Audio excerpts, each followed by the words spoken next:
The NFL regular season is wrapping up, but there's still time to get in on the action with FanDuel, America's #1 sportsbook. Right now, new customers get $150 in bonus bets guaranteed when you place a $5 bet. That's $150 in bonus bets, win or lose. The app is so easy to use, and there are so many different ways to bet, like live same-game parlays. Find bets in the new Explore tab. Make a parlay in the Parlay Hub, the best way to find popular parlays, and more. So visit FanDuel.com/247 and make your first bet a layup. FanDuel, official partner of the NFL. Must be 21 plus and present in Arizona, Colorado, Connecticut, Iowa, Illinois, Indiana, Kansas, Kentucky, Louisiana, permitted parishes only, Massachusetts, Maryland, Michigan, New Jersey, New York, Ohio, Pennsylvania, Tennessee, Virginia, West Virginia, or Wyoming. FanDuel is offering online sports wagering in Kansas under an agreement with Kansas Star Casino, LLC. First online real money wager only. $10 first deposit required. Bonus issued as non-withdrawable bonus bets that expire 7 days after receipt. Restrictions apply. See terms at sportsbook.fanduel.com. Gambling problem? Call 1-800-GAMBLER or visit fanduel.com/RG in Colorado, Iowa, Michigan, New Jersey, Ohio, Pennsylvania, Illinois, Kentucky, Tennessee, and Virginia. Call 1-800-NEXT-STEP or text NEXT-STEP to 53342 in Arizona, 1-888-789-7777, or visit ccpg.org/chat in Connecticut, 1-800-9-WITH-IT in Indiana, 1-800-522-4700, or visit ksgamblinghelp.com in Kansas, 1-877-770-STOP in Louisiana. Visit mdgamblinghelp.org in Maryland. Visit 1-800-GAMBLER.net in West Virginia, or call 1-800-522-4700 in Wyoming. Hope is here. Visit gamblinghelplinema.org or call 800-327-5050 for 24/7 support in Massachusetts, or call 1-877-8-HOPE-NY or text HOPE-NY in New York, or visit oasas.ny.gov/gambling. Standard text messaging rates apply. Sports betting is void in Georgia, Hawaii, Utah, and other states where prohibited. When the whole family comes together to watch the game, nobody wants to miss a second of the action to run to the grocery store. With Instacart, you can get all your weekly groceries in as fast as an hour. Less time shopping means more game time. Let's go. Visit instacart.com to get free delivery on your first 3 orders. Offer valid for a limited time. $10 minimum per order. Additional terms apply.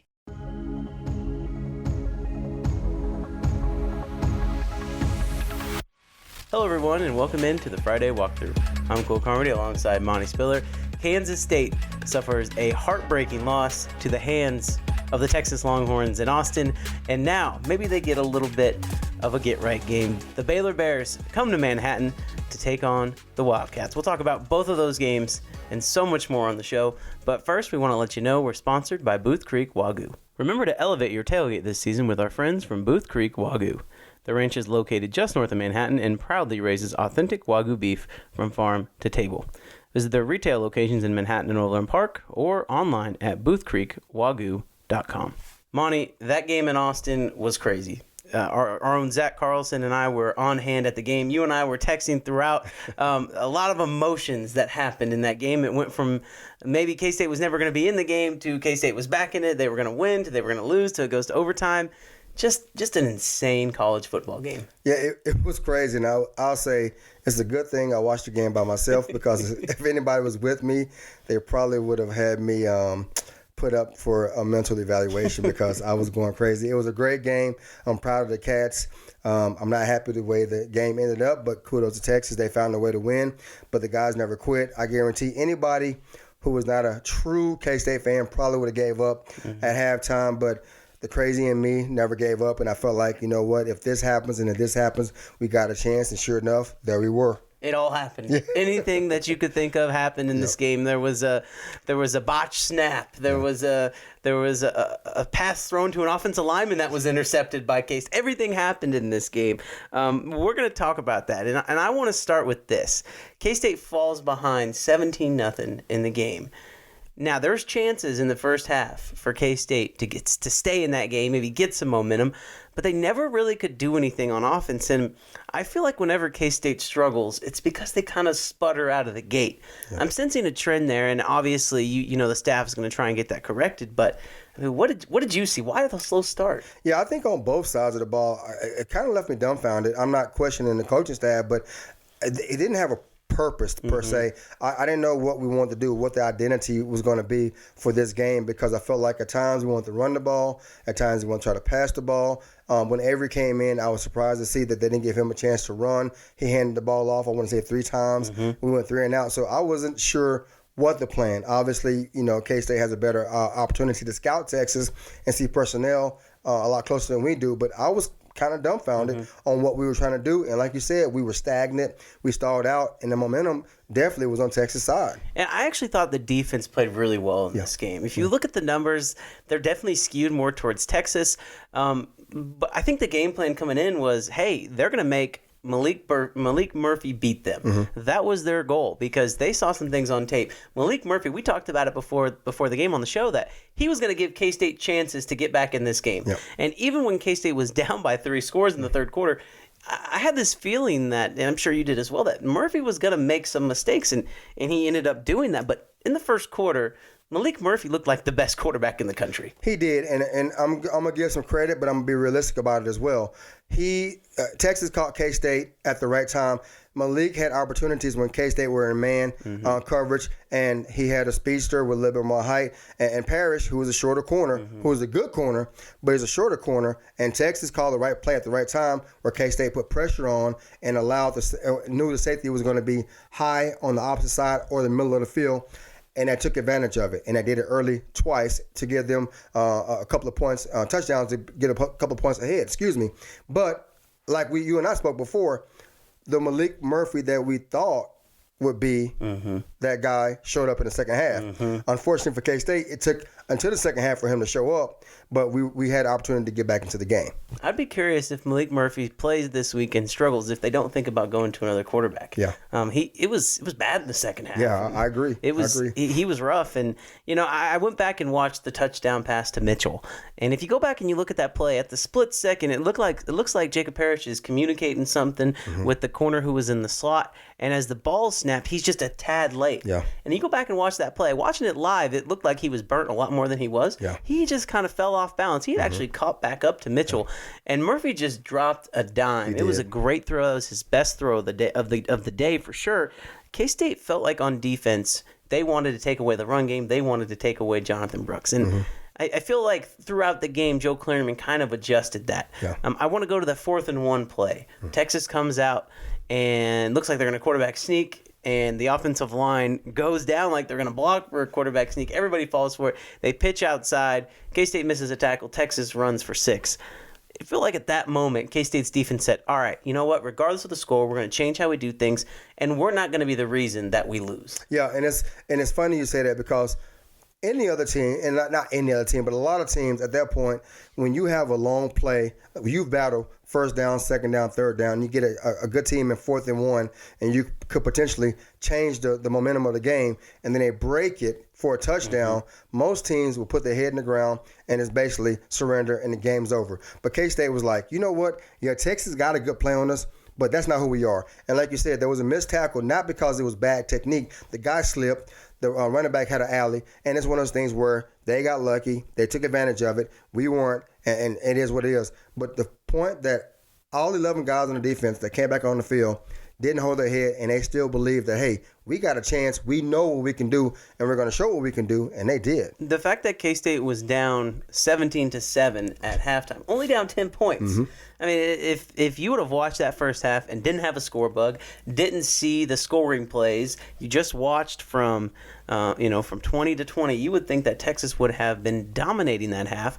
But a lot of that has to do with the play of the special teams. And shout out to Shane Porter. This is a guy who gets overshadowed by his brother a lot. But, Shane made a big play. He blocked a punt. Chris Kleiman said on Tuesday they felt like they could have blocked the last punt of the game. And if you go back and look, they were this close to actually doing it. But Shane Porter blocks the punt. It completely switches the momentum. Will Howard then throws a dime to Jace Brown, sets up a little corner route for Phillip Brooks in the end zone. And I don't know about you, Monty, but when they scored that touchdown, I said, this game is not over. No, it's not. And it's funny you say that. You were at the game live. I was at home watching it. And it's one of those things where as a former player myself, a K-State guy, and it holds true. The announcers were talking about K-State's culture, the program, and they both were saying K-State's one of those teams that they won't go away. Mm-hmm. They won't die. And they talked about it. It was the same way during Coach Snyder's era, and it's the same way now with Coach Klieman.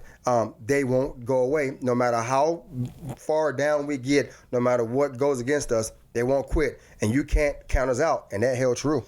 Now, I do want to say, when K-State got to the second half, they did fall behind. They were behind 3 scores. It was 27-7, and it looked like things were rough. And part of that, you look at the statistics for K-State, the run game just wasn't there. No. And DJ Giddens and Trayshawn Ward combined 52 yards. That's the lowest output of the season. Give Texas's defensive line credit. I think that had more to do with Texas deciding we're going to stop the run than it really had to do with K-State's offensive line, because there were some holes. But a lot of the times, it was just good tackling and just very sound technique. And when you have the athletes on the front seven that Texas has, it's really hard to run the ball. You hit the nail on the head. They have a bunch of big guys, but they're also athletic. And I'm saying those guys, they are quick off the ball. They engage. They're good with their hands. They get their eyes up. And whenever most linemen, when they get defense linemen, when they get engaged by O linemen, they are able to get pushed out of the hole. Texas guys were crossing face, closing gaps, because even when it looked like our running backs had a crease, those D linemen from Texas were closing the gap so fast.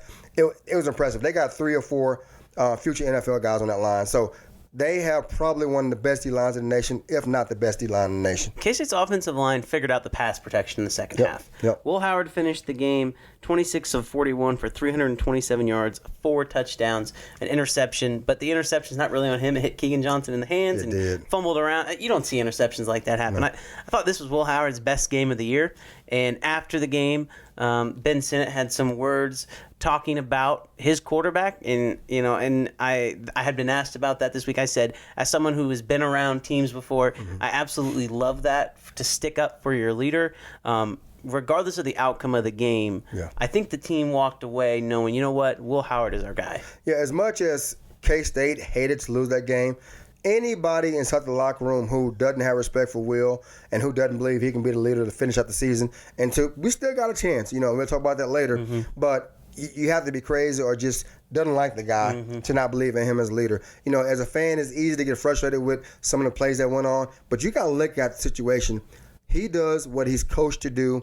He runs the plays that are called. So a lot of times you can't blame the quarterback for some of the things that happen. He has to do what's called. He listens to his coach. But understand, he played a great game based off of what he could do. And it wasn't a great situation in the first half. But they battled the second half and gave us a chance several times. We put the game in overtime. So that speaks a lot about him as a leader. And I go back to 2 years ago when K-State played in Austin, and Will Howard was filling in for Skylar Thompson at quarterback, and he threw the ball for like 70 yards. I mean, Texas fans must have been watching that game going, who is this guy? This isn't the same guy that played against us. I thought he played outstanding. So K-State gets it to overtime. Through, like we talked about, just a crazy series of events, interceptions, fumbles. They get there. And all of a sudden, it's a brand new ball game. K-State wins the toss. They go on defense first. Texas gets 1 yard. Let me just say, K-State and Chris Tennant had missed a field goal, a chip shot field goal. Obviously, we know the rest is history. They get the ball back. He drills a 45-yarder. I don't want to talk about that. What I want to talk about is how much confidence I had that Texas's kicker was going to miss that kick. I thought there was no way he was going to make that, because going into this game, we talked about the kicking issues for Texas and how there had been some issues from a longer distance. I was almost convinced that he was going to miss that kick. He makes it. K-State gets the ball back. They said they were going to go score a touchdown. First of all, do you believe that it was basically touchdown or bust for them? And what would Coach Monte Spiller have done on that 4th down? It was tough, because I think either call would have been the right call. Go for it because you're on the road. Momentum is on our side. You win the game. Hey, we came back and we won it. And that right there sends a message to the rest of the Big 12 and the rest of the nation about the resilience of this team. Or kick the field goal, going into another overtime with our defense being dominant, as you mentioned before, holding Texas to 1 yard on the previous drive. So it's basically, I'm a coach. I look at my quarterback, I look at my linemen and say, what do you guys want to do? And I put it in their hands. And I'm going to trust those guys. And I'm going to win or lose with those guys because, I'm a coach, but they're the ones on the field that's doing it. And if they're successful, great. And if they're not, you know what? they have more respect for me as a coach because I trusted them as players to go out and make that play. I think it was better for K-State to lose that way than on a missed kick or whatever would have happened. What could have been, yep. Because you got to think about the overtime rules. This is not the same as it used to be. No, it's different. And I firmly believe this. If this would have just been run it back overtime, I actually think K-State kicks the field goal. Yeah. But because you have to score a touchdown and then go for two, it completely changes the dynamic. It does. I think it's a lot harder for the defensive team, the team that starts out on defense, to win in the second overtime than it is in the first overtime, especially when you're the road team. Because the offense who then jogs out on the field in the second overtime, who is the home team, knows exactly what they have to do. I agree. Now, if you score a touchdown and make a 2-point conversion as obviously the offensive team, then it's a win-win situation. Right. But if you're not able to get that 2-point conversion, then there's still that cloud that looms over. There's that doubt that, crap, well, if they score a touchdown, they're only 2 yards away from winning the game. I actually think the decision was made, and it was the right decision that was made when you throw all of those factors in. If it would have been the regular overtime where you can still kick field goals, maybe it's a little bit different. But there's that worry in the back of your mind that if you don't score a touchdown the following drive, I mean, you couldn't score a touchdown on the first drive, so what makes you think you can score a touchdown on the second drive? So I think all of that went into it. I think the decision was made. I want to talk about the play call. Right. Actually, I thought it was a great play call. Texas just played it differently than they had all day. Yeah. K-State was lined up in a different formation. Texas calls timeout. K-State comes out in a different formation, try and run a little rub route with Ben Sinnott, and then they cloud it. They go zone. Yeah. Again, it was just an amazing college football game. Yeah, and a lot of, and like I said, hats off to Texas. They won the game. It's one of those games where I really can't complain about either side of the ball that late in the game. Going back to the decision to go for it, I will tell you, as a former player and as a K-State fan and a K-State supporter, I was so pumped when they decided to go for it. And I made my mind up. If we get it, great. If we don't, I don't care. But I love the fact that Coach Kleiman said, this is what we're going to do, and we're going to go win the game. And we lost, obviously, that's fine. But that put so much more confidence. I had confidence in the Cats anyway. But I was, like I said, I was at home and watching the game. If people around me, they thought I was crazy, but I was so pumped to see them go for it. And it didn't happen, but I'm glad they did. The play call was a good play call, like you said. And giving Texas credit, they rolled the dice. And they played it differently and said, hey, this is what they've done. This is what film says. Let's take a chance. And I think Texas was okay with taking a chance on it because either way, it was a good game. If Texas would have lost, so be it. They called the right play.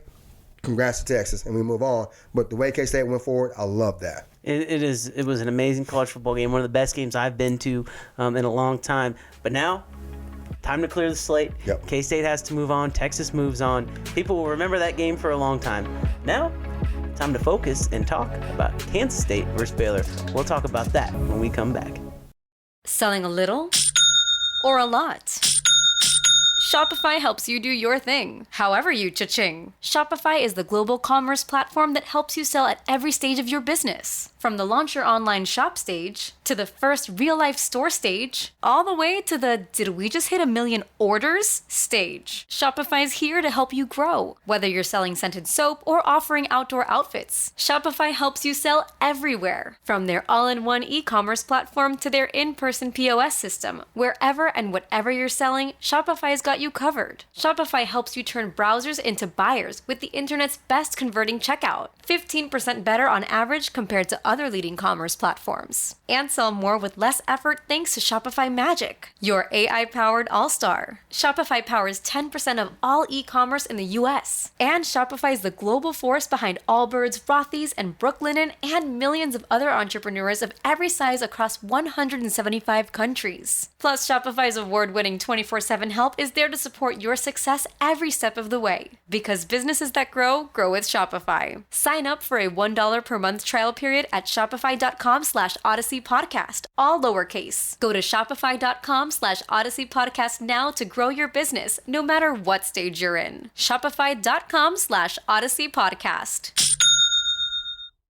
Welcome back in here to the Friday Walkthrough. I'm Cole Carmody alongside Monte Spiller.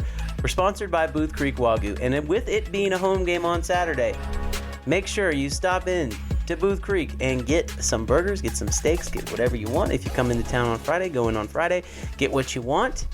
You can then tailgate at the game. And last time I said, leave a comment in the YouTube section if you want to invite Monty and I to your tailgate. Nobody left a comment. It's all right. You know what? Just watch the video, like, subscribe. That'll work. But if you want to grill some steaks, some hamburgers, please let us know. We'll definitely make an appearance. Let's talk about this game versus the Bears. Baylor is just not very good right now. And if you watched any of the game with Baylor and Houston, I think any K-State fan, and really K-State players in general, when they watch that film, are probably licking their lips because Baylor is struggling right now. They lost to Houston in overtime at home. And there is a lot of things that are going on around that program right now. They're 2 years removed from a Big 12 championship, and yet there are talks about maybe firing Dave Aranda at the end of the season. That is mind-boggling to me. Baylor comes into the game 3-6, 2-4 in the conference, with losses to Texas State and Utah in the non-conference. They have been blown out in all their other losses. It's been a rough season for Baylor. It has, and I normally don't have sympathy for any Big 12 teams, and I don't have any sympathy for Baylor. No, honestly, it's one of those things where I try to look at positives from losses, and I guess a positive from that Texas loss, we're not overlooking Baylor. And I don't think if we would have won, we wouldn't overlook them, but even more so, we definitely won't overlook them. There's a lot to be excited about for this game. For one, you talked about the Wagyu beef. Saturday, the weather's predicted to be like in the mid-60s. For Kansas, and the second week of November, that's gold. I can't imagine that, but I'm excited about that. But we get to have our boys back home, and we get that taste of the Texas loss out of our mouth, and why not Baylor? Yeah. Why not Baylor? So I'm excited for that, and I think our boys will put on a show. It screams like just the definition of a bounce-back game. Yeah. Yes, KU looms in the distance, and that could be a massive game with Big 12 title implications on the line. But this does not strike me as a team to overlook anybody. Chris Kleiman has done a great job the last 2 years of keeping this team focused. I expect a dominant performance from K-State. We'll obviously get into our picks at the end of the show. I want to get into Baylor a little bit. I know I talked about their losses. Their 2 wins have come on the road in the Big 12. So, I mean, that's definitely something to keep an eye on. They're not afraid of playing on the road. Maybe that's just because the home field advantage isn't really there for Baylor. Right. That's a story for another day. But they did beat Cincinnati, who is not probably, the worst team in the conference. And then they did have a massive comeback against UCF. They were down by 3 scores. They came back and won the game. That started 5 straight losses for UCF. UCF bounced back. We'll talk about that here in a little bit. But those are their 2 wins. And, I guess if you're a Baylor fan and you're looking at this game, you're saying we got nothing to lose. They're still playing for bowl eligibility. They got to win out. But, I mean, they've played well on the road. Yeah, and that's one thing that scares me about Baylor a little bit. You said they play well on the road, and honestly, they're in a position where, like, what do we got to lose? Nobody expects them to win. And honestly, I know as their coaches may say, and most coaches do it, in the locker room, nobody gives them a chance except for them. And that right there is enough to get my attention. Baylor still has some dynamic athletes. Don't get me wrong. They haven't put it together like they have in the past, but they still have some dynamic athletes. Now, do I think they'll beat K-State? No, but we can't take them lightly, and we need to come ready to play an athletic scene. But I think this will be a fun game for K-State to bounce back, like you said, and to get back on the right track. Let's talk about Baylor's offense a little bit. And you look at the quarterback position, and it's Blake Shapen. And if that name rings a bell, it's because he was a starting quarterback when he came in, he was the backup quarterback, I should say, 2 years ago when they came into Manhattan. Gary Bohannon gets hurt. Blake Shapen comes in, a guy who was formerly committed to play baseball at LSU, decides to play football, comes to Baylor, and he lights it up. Baylor was number 10 in the country. They beat K-State. And I think at that moment in time, the future for the Bears was in great hands with Blake Shapen. He was a running quarterback then. Yes. Chris Kleiman said at a press conference on Tuesday, I like him because he's able to run the ball.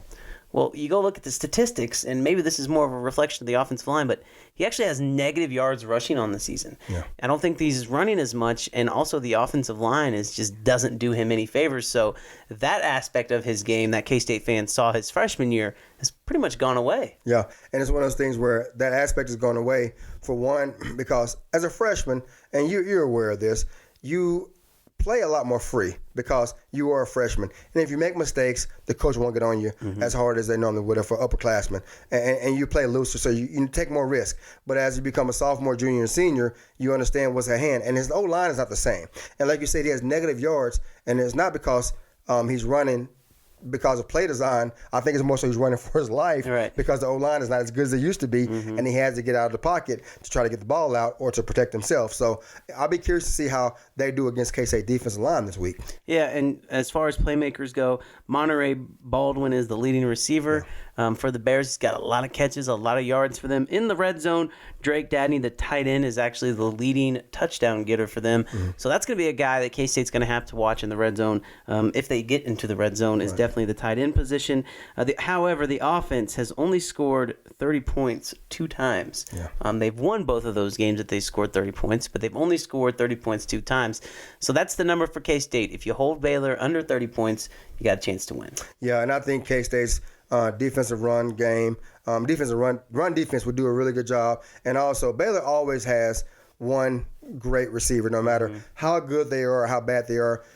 Years past, they've always had one good receiver. I think this year holds true as well. But also, K-State's defense as a whole, we were tested last week, and I don't think Baylor presents any threats this week that we didn't see last week or the previous weeks. So we should be okay. And I think K-State should handily hold Baylor under 30 points. And I think the game plan on defense is get in the grill of Shapen. Yes. Put pressure on the quarterback and see if he can make mistakes. He hasn't thrown many interceptions. I think that's because he's taken a lot of sacks. Yeah. If they can get 3, 4, maybe even more sacks than that, they're going to be fine. I think this K-State team is going to disguise some blitzes. You know what? You don't even have to have anything to hold back anymore. Right. Send the house. And if he beats you, he beats you. You have faith your offense is going to be able to score. But I think this is a big week for K-State. I think we see some turnovers from this defense. I agree, and I like the fact that you said put pressure on him, making him uncomfortable, because I remember 2 years ago, he was a very cocky and arrogant player, and he had a reason to be, because he came in and he continued to produce on the field, and they went as they would, and they won the game.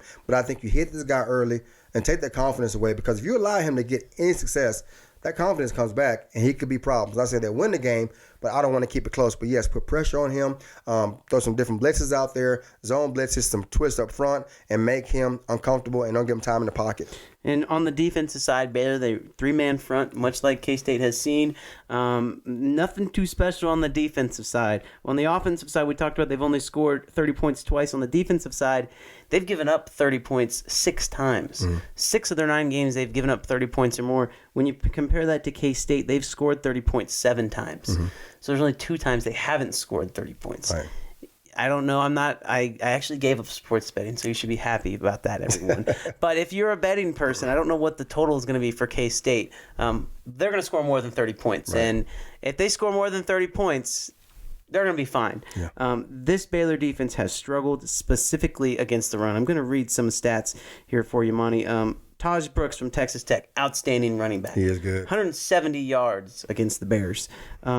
Kiner from Cincinnati, another great running back, 130 yards for the Bearcats. And for the Knights of UCF, Richardson had 6 carries for 105 yards. He had a good day. There is a lot of yards to be had on the ground. Yeah, and even before you read those stats to me, in my mind, I'm thinking, I'm hoping, I'm praying, K-State's mindset is to take their heart, impose our will on them through the run game. I want to see DJ have a 100-yard game. I like to see Ward have a 100-yard game. I don't care if it's Will. I don't care if it's Avery, one of our quarterbacks, to have over 50 yards rushing if possible. We need to dominate on the run game and basically make Baylor submit and lay down through the run game. And if we throw the ball around, great. It is what it is. But I want to see an O-line getting downhill, dominating. They're running 3-man front, getting to the next level, forcing the linebackers to make tackles, forcing the safeties to make tackles. And if we can have that type of game, it should be a good day for K-State. And correct me if I'm wrong here, but when you have a 3-man front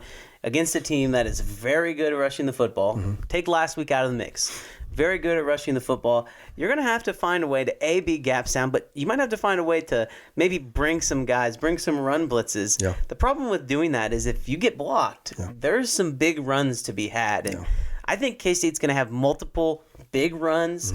I firmly believe this offense is going to run for over 200 yards. Yeah, and I think K-State will implement the 2 tight end sets, have an H-back as well against the 3-man front, and that forces Baylor to make adjustments. You got to walk a linebacker up, head up the tight end in the 6, or even somebody outside in the go 7 in that case. And like you said, if you get creased, all it takes is one crease and the guy's out the gate. You know what I mean? And even if it doesn't score, it's 20 yards, 25 yards down the field. So I'm curious to see how Baylor adjusts to that. And I think K-State will go to a 2 tight end front or H-back and basically tell Baylor, try to stop us. You think we see some more Avery Johnson in this game because of those tendencies? I would say yes, and because I feel like Avery needs some more reps, and because this is a great game to get him more reps also, and to put more film out there to have other teams, i.e. Kansas and Iowa State, to prepare for in the future. And I think Avery also needs more work in general as a quarterback, not just running, but just as a quarterback as a whole. I think if you get up on them early,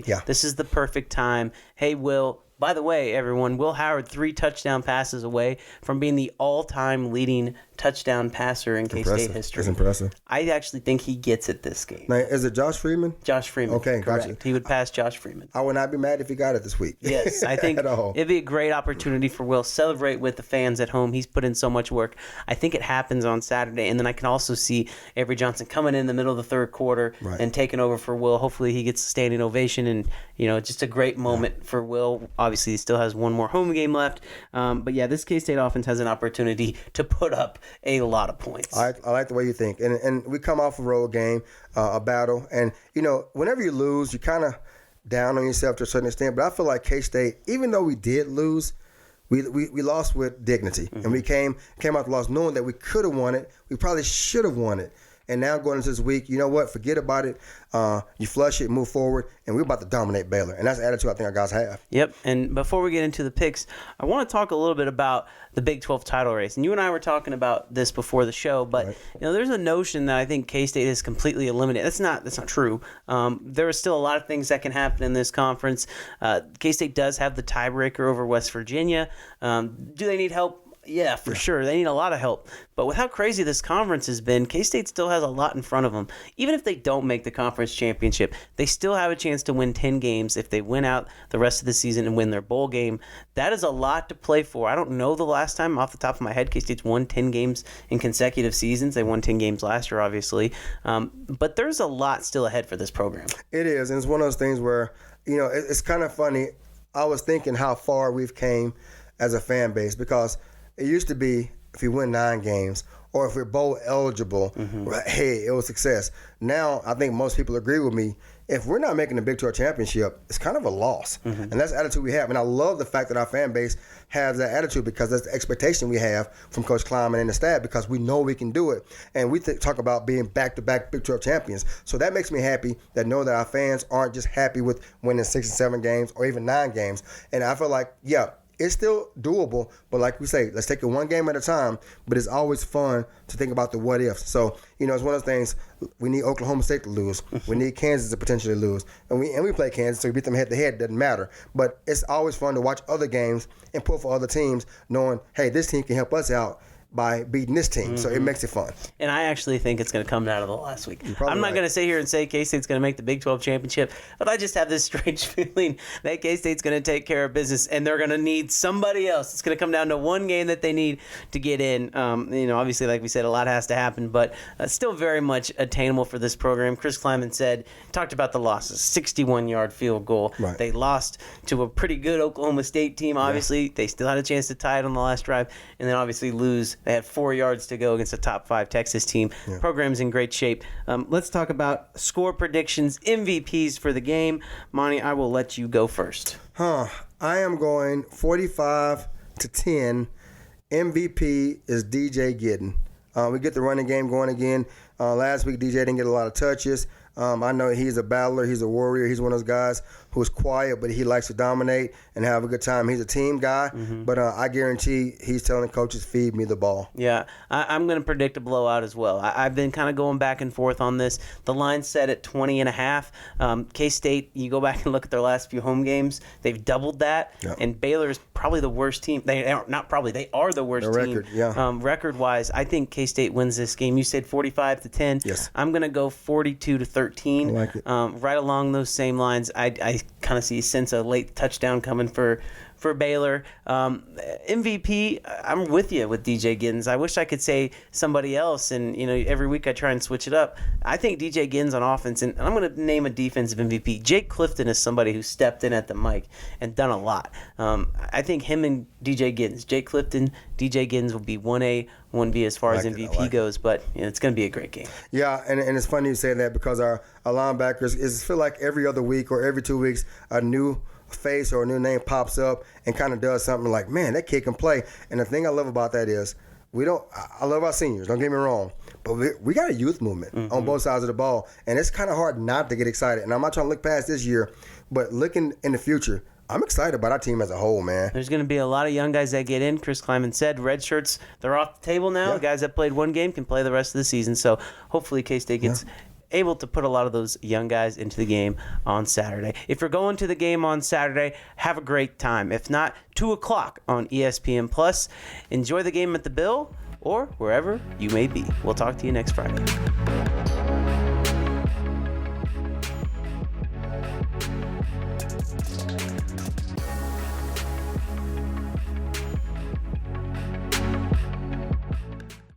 With Blue Link Plus, you can access your Hyundai Tucson Limited remotely.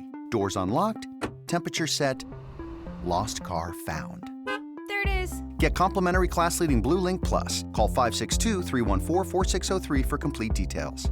The PGA Tour is back, and so is the First Cut Podcast, part of the CBS Sports Podcast Network. Join myself, Rick Gaiman, and Greg Ducharme each Monday for a DFS preview before Kyle Porter, Mark Immelman, and Patrick McDonald preview everything in the world of golf on Tuesday. Circle back throughout the week for immediate round-by-round reactions for every tournament every week. The PGA Tour schedule is heating up with Pebble Beach, the WM Phoenix Open, and the Genesis all right around the corner, so it's time to lock in to the First Cut Podcast. Make sure to download and follow on Apple Podcasts, Spotify, and anywhere else podcasts are found.